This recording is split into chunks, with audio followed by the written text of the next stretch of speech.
Assalamualaikum warahmatullahi wabarakatuh. Kami dari Kumpulan B iaitu membentangkan tentang konsep pembangunan negara iaitu sistem demokrasi. Nama ahli kumpulan kami iaitu terdiri daripada Arifah, Samihah, Humairah, Amni, Syuhada, saya Natasha dan Alia. Definisi sistem demokrasi. Apa itu demokrasi? Demokrasi ialah suatu bentuk kerajaan di mana kuasa mengubal undang-undang dan struktur kerajaan adalah ditentukan oleh rakyat. Sebagai contoh, semasa pilihan raya di negara kita, rakyat bertanggungjawab dan mempunyai kuasa untuk memilih kerajaan mereka. Dalam sistem demokrasi, undang-undang digubah oleh rakyat atau wakil yang dipilih oleh rakyat. Sebuah negara atau kerajaan yang mengamalkan sistem demokrasi adalah dipanggil negara atau kerajaan yang demokratik. Ciri-ciri demokrasi berparlimen. Yang pertama iaitu perlembagaan. Perlembagaan iaitu boleh dikenali sebagai undang-undang tertinggi yang menjadi asas kepada pembentukan sesebuah negara. Perlembagaan rasmi dan di dalamnya terkandung segala peraturan dan prinsip sebagai panduan kepada kerajaan untuk melaksanakan kuasa dan mentadbir negara. Seterusnya adalah raja berperlembagaan. Raja berperlembagaan bermaksud sistem pemerintahan beraja mengikut pembentukan dalam Perlembagaan Malaysia YDPA yang bertindak berdasarkan Perlembagaan Malaysia. Seterusnya, Parlimen. Parlimen adalah badan perundangan bagi kerajaan persekutuan dan ia membuat undang-undang yang boleh dikuatkuasakan di seluruh negara. Parlimen meluluskan undang-undang persekutuan membuat pindaan kepada undang-undang persekutuan yang ada. Mereka memeriksa dasar-dasar kerajaan, meluluskan perlembagaan kerajaan dan meluluskan hasil-hasil cukai yang baru. Yang keempat ialah pilihan raya. Pilihan raya ialah proses memilih wakil rakyat untuk memerintah sama ada pada peringkat negeri maupun persekutuan. Pemilihan ini dilakukan secara sulit dan menggunakan prosedur yang telus dan teratur. Seterusnya adalah kuasa pemerintahan. Malaysia merupakan sebuah negara yang demokrasi berparlimen yang mengamalkan konsep pengasingan kuasa. Kuasa pemerintahan dibahagi kepada tiga iaitu Badan Perundangan, Badan Pelaksana dan Badan Penghakiman. Yang keenam ialah parti-parti politik.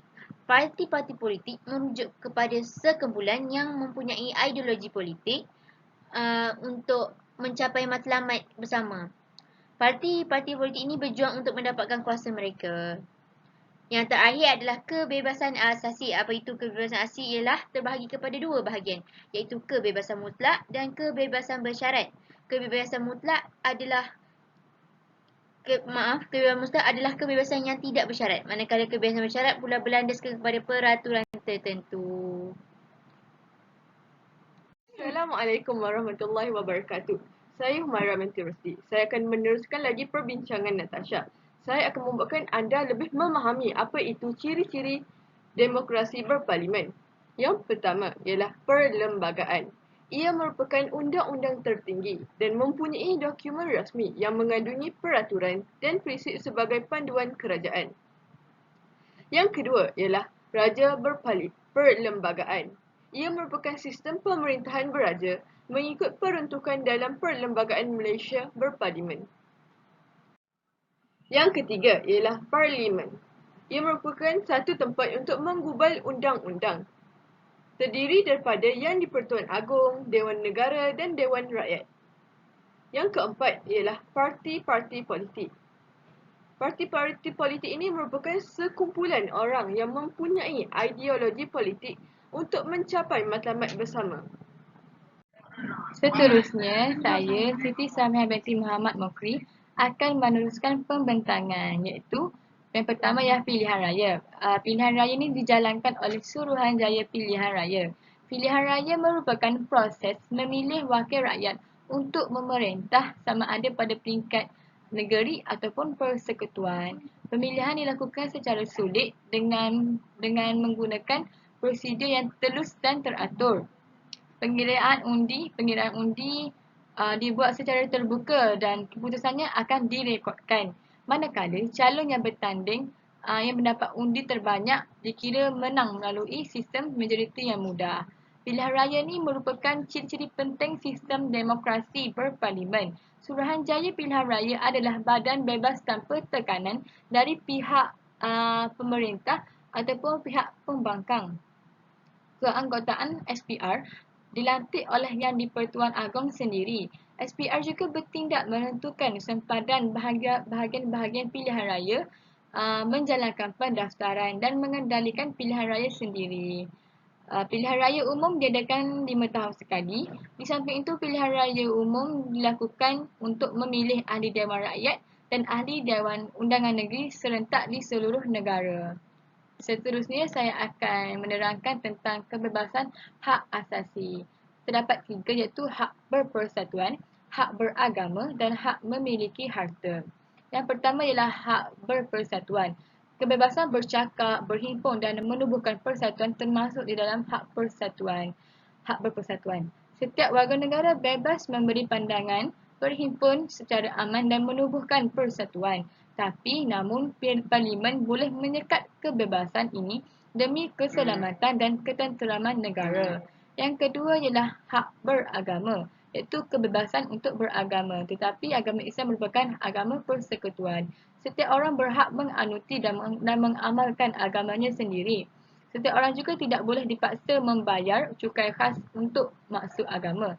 Tetapi setiap orang boleh menguruskan agama sendiri atau menubuhkan yayasan agama dan memegang serta mentadbir harta bagi tujuan agama.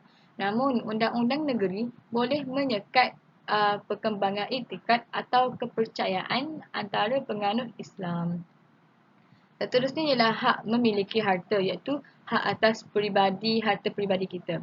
Setiap warga negara berhak mengumpul dan mengagihkan hartanya.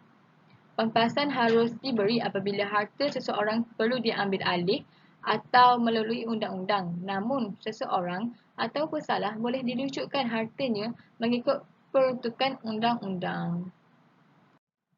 Seterusnya, saya akan membincangkan kuasa pemerintahan. Kuasa pemerintahan terbagi kepada 3 iaitu Badan Perundangan, Badan Pelaksana dan Badan Kehakiman. Yang pertama ialah Badan Perundangan. Fungsinya adalah untuk menggubal undang-undang bagi menjamin keadilan dan kesejahteraan. Terdiri daripada YDPA yang di-Pertuan Agong, Dewan Negara dan Dewan Rakyat. Dewan Negara atau Senat merupakan dewan tertinggi dalam sistem pemerintahan negara kita. Dewan Negara mengandungi 70 orang ahli Dewan Negara digelar senator. Mereka mewakili setiap negeri dan mereka dilantik tanpa melalui pertandingan dalam pilihan raya. Seseorang senator memegang jawatan bagi tempoh 3 tahun. Kemudian Dewan Rakyat. Dewan Rakyat ialah dewan terpenting kerana ahlinya dipilih oleh rakyat dalam pilihan raya umum. Dewan Rakyat mengandungi 222 orang ahli yang mewakili semua kawasan pilihan raya di seluruh negara. Tempoh jawatan bagi anggota ahli Dewan Rakyat ialah 5 tahun. Tugas utama Dewan Rakyat adalah menggubal dan meluluskan undang-undang pada peringkat Dewan Rakyat. Seterusnya ialah Badan Pelaksana yang terdiri daripada Jemaah Menteri, Kementerian, Jabatan, Badan Berkanun ataupun tidak berkanun dan Suruhanjaya. Seterusnya ialah Badan Kehakiman. Fungsi Badan Kehakiman ialah untuk mempunyai kuasa mendengar serta menentukan perkara sivil dan jenayah. Perkara sivil berkaitan dengan saman biasanya memerlukan affidavit. Perkara jenayah pula melibatkan kanun keseksaan. Badan Kehakiman boleh menentukan kesasihan undang-undang yang dibuat oleh Badan Perundangan dan pihak Badan Pelaksana. Badan Kehakiman juga berkuasa mentafsir perlembagaan persekutuan dan perlembagaan negeri. Sistem mahkamah telah diwujudkan oleh Perlembagaan Malaysia untuk melaksanakan tugas kehakiman di negara ini. Mahkamah mempunyai kuasa mentafsirkan perlembagaan negara, mentafsirkan undang-undang, mengisytiharkan undang-undang bertulis, kerajaan persekutuan atau kerajaan negeri dan mempunyai kuasa mengisytiharkan sesuatu tindakan kerajaan tidak sah di sisi undang-undang. Mahkamah tidak boleh minda undang-undang kerana perkara itu merupakan kuasa Badan Perundangan ataupun Parlimen. Sekian, terima kasih. Hai, Assalamualaikum warahmatullahi wabarakatuh. Saya Arifah yang juga merupakan pembentang terakhir bagi pembentangan kumpulan saya pada hari ini akan meneruskan pembentangan tentang kelebihan-kelebihan mengamalkan demokrasi berparlimen.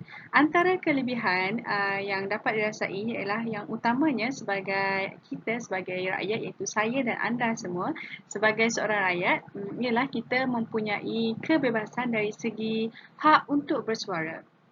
Kita sebagai seorang rakyat boleh meluahkan ketidakpuasan hati kita ataupun apa-apa pandangan terhadap kepincangan ataupun kekurangan kerajaan dalam memimpin negara atau apa sahaja perkara yang dilihat tidak kena, kita boleh menyalurkan ketidakpuasan hati itu dengan cara yang sebetulnya. Selain itu, kita juga mempunyai kebebasan dalam mengakses media, contohnya seperti mengakses media sosial seperti kita tahu contoh seperti Facebook, Twitter, Instagram atau apa sahaja aplikasi sosial media yang lain tanpa ada sekatan oleh pihak kerajaan. Selain itu, pihak akhbar kita juga sendiri, pihak akhbar tempatan ataupun negara juga mempunyai kebebasan untuk menyiarkan apa-apa sahaja yang dianggap tidak menyentuh hal sensitiviti agama dan institusi diraja.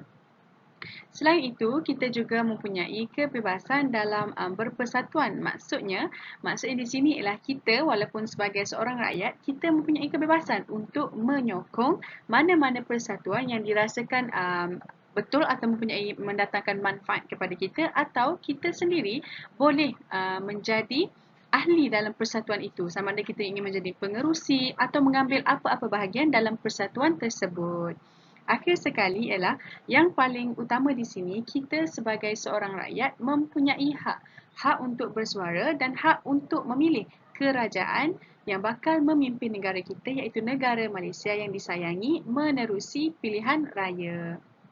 Pilihan raya yang dibuat boleh memberi manfaat kepada kita sebagai rakyat untuk kita memilih pemimpin yang kita sukai. Andai kita melihat banyak kepincangan ataupun kerajaan terdahulu memimpin kurang baik ataupun kurang berkesan, kita boleh membuat pilihan lain dengan memilih kerajaan lain untuk memimpin pada masa yang akan datang. Okey. Selain itu, kelebihan mengamalkan demokrasi berparlimen ini ialah kita akan mempunyai sebuah pentadbiran yang cekap. Hal ini kerana segala permasalahan dapat diselesaikan melalui rundingan. Hal ini bermaksud kerajaan kita, kerajaan Malaysia memilih demokrasi ataupun dengan cara menyelesaikan sesuatu masalah itu dengan cara berunding daripada memilih sebaliknya, iaitu memilih pada peperangan. Cara ini atau cara rundingan secara baik ini mendatangkan manfaat yang sangat besar terutama kepada ketenteraman awam. Negara kita pun tak kucak-kacir, imej negara tak terjejas, keselamatan dan kebajikan rakyat pun akan terjaga dengan baik. Bayangkan kalau negara kita memilih menyelesaikan sesuatu masalah itu melalui peperangan. Cuba bayangkan kesan negatif atau kesan yang dapat dirasai oleh kita sendiri. Bagaimana kita nak hidup sehari-hari kalau negara kita tak aman dan sentiasa dalam peperangan. Jadi situlah antara kelebihan kalau kita mengamalkan demokrasi berparlimen ini. Selain itu, perancangan pembangunan kerajaan juga mudah diatur. Hal ini bermaksud apa-apa sahaja projek ataupun kerja-kerja yang ingin dilaksanakan oleh kerajaan akan menjadi lebih teratur kerana kita mempunyai setiap organisasi dan kita mempunyai badan-badan yang tersendiri. Contohnya seperti badan eksekutif, badan kehakiman. Setiap badan dan persatuan itu bertanggungjawab dan mempunyai peranan masing-masing. Jadi apa sahaja perancangan yang ingin dilakukan oleh kerajaan akan menjadi lebih teratur. Akhir sekali, apabila kita mempunyai pentadbiran yang cekap dan apabila kita mempunyai demokrasi berparlimen, kita dapat menjamin kestabilan politik.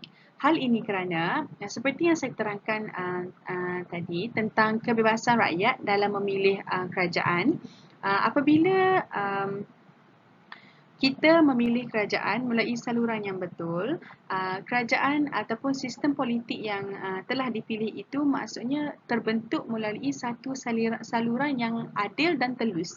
Maksudnya tiada pihak boleh mempersoalkan kenapa pihak ini boleh menang, kenapa pihak ini diberi jawatan untuk memimpin, kerana itu memang pilihan rakyat. Jadi apabila setiap orang ataupun setiap persatuan, setiap ahli dapat menerima kenyataan bahawa rakyat telah memilih kerajaan itu, jadi politik akan menjadi lebih stabil. Akhir sekali, kelebihan dari segi undang-undang. Yang paling penting ialah dari segi hak kesamarataan. Hal ini kerana seperti yang kita tahu, negara Malaysia itu, negara kita terdiri daripada berbilang bangsa dan pelbagai etnik. Antaranya ialah masyarakat majmuk yang kita ada, kita nampak daripada dulu yang masih kekal utuh daripada awal merdeka hingga sekarang, iaitu bangsa Melayu, Cina dan India. Walaupun bangsa Melayu mendominasi negara Malaysia ataupun boleh katakan sebagai rakyat yang mempunyai majoriti yang paling ramai, namun begitu bangsa Cina dan bangsa India serta bangsa-bangsa dan etnik lain tidak dilupakan hak mereka. Antaranya yang kita boleh lihat ialah dari segi hak untuk mendapatkan pendidikan, hak untuk mendapatkan pelajaran. Contohnya setiap murid atau setiap kanak-kanak di negara kita tidak mengira bangsa akan mendapat hak pendidikan. Setiap murid dari sekolah rendah wajib diberikan pendidikan rendah. Selain itu dari segi hak kesihatan dan juga hak perubatan. Setiap rakyat di negara kita mendapat hak kesihatan yang sama.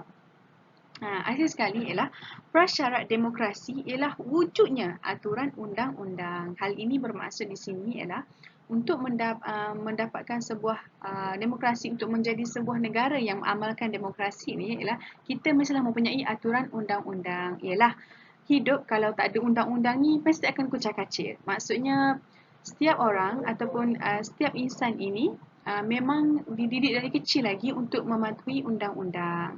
Contohnya dari segi kita lihat dari segi insan sendiri. Contohnya setiap negara mempunyai setiap agama mempunyai undang-undang tersendiri. Contohnya macam kita ni lah Muslim atau orang Islam ada undang-undang agama dia. Begitu juga dengan bangsa dan agama lain, ada undang-undang agama mereka. Begitu juga dengan dalam pemerintahan negara.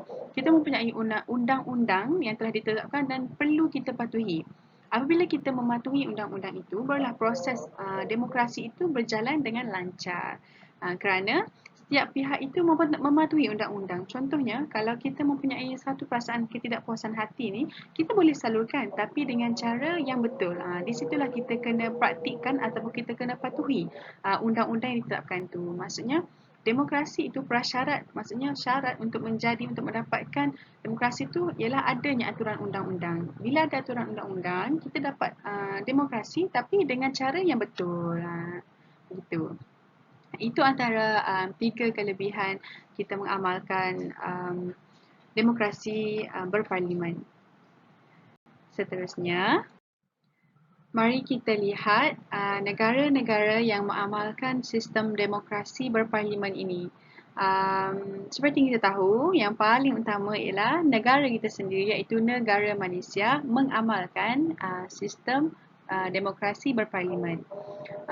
Namun bukan negara Malaysia sahaja, kita dapat lihat banyak sebenarnya negara-negara lain juga turut mengamalkan demokrasi berparlimen ini. Ini menunjukkan bahawa amalan ataupun demokrasi berparlimen ini merupakan satu langkah yang bijak dan tepat. Kalau tak, kenapa negara lain juga turut mengamalkannya kan? Jadi selain pada Malaysia, negara Norway juga turut mengamalkan demokrasi berparlimen. Selain itu Iceland, Denmark, New Zealand dan juga Sweden. Kesemua negara ini merupakan antara negara yang boleh dikatakan tersohor dan termasyhur, yang boleh katakan bila kita sebut negara ni kita akan kenal. Begitu juga termasuk juga Malaysia. Hal ini menunjukkan bahawa mengamalkan demokrasi berparlimen ini bukanlah suatu perkara yang mundur dan dianggap ke belakang. Tidak ya, sebabnya buktinya walaupun mengamalkan demokrasi berparlimen ini, kita masih lagi boleh menjadi sebuah negara yang dikenali. Contohnya kalau kita sebut negara Malaysia, kebanyakannya lah semua akan mengenali Malaysia. Kalau kita sebut negara New Zealand, kita sendiri pun mengenali negara New Zealand. Begitu juga dengan negara Denmark, negara Sweden, Iceland dan Norway. Jadi kesimpulan untuk keseluruhan pembentangan pada hari ini untuk kumpulan saya, apa yang dapat saya simpulkan ialah demokrasi berparlimen ini merupakan boleh dikatakan satu kelebihan kepada kita sebagai rakyat dalam memilih siapa pemimpin yang kita inginkan untuk mentadbir negara kita dan merupakan satu perkara yang baik kepada sistem politik dan pemerintahan negara sendiri. Sebabnya apabila kita mempunyai badan-badan, apabila kita mempunyai institusi-institusi tersendiri, maksudnya setiap organisasi itu bertanggungjawab. Ada bidang kuasa masing-masing, pemerintahan tu ataupun corak pemerintahan tu menjadi lebih lancar dan setiap orang tahu skop pekerjaan masing-masing. Kesannya kerana birokrasi juga dapatlah kita kurangkan di situ. Selain pada itu, demokrasi berparlimen juga memberi kelebihan kepada kita kerana kita sebagai rakyat juga dapat menjadi sebahagian daripada keputusan ataupun undang-undang yang akan mempengaruhi generasi masa depan kita. Maksudnya kita boleh melihat dah corak pemerintahan kerajaan ni bagaimana. Jadi kita boleh membuat keputusan yang bijak untuk kebaikan generasi yang akan datang.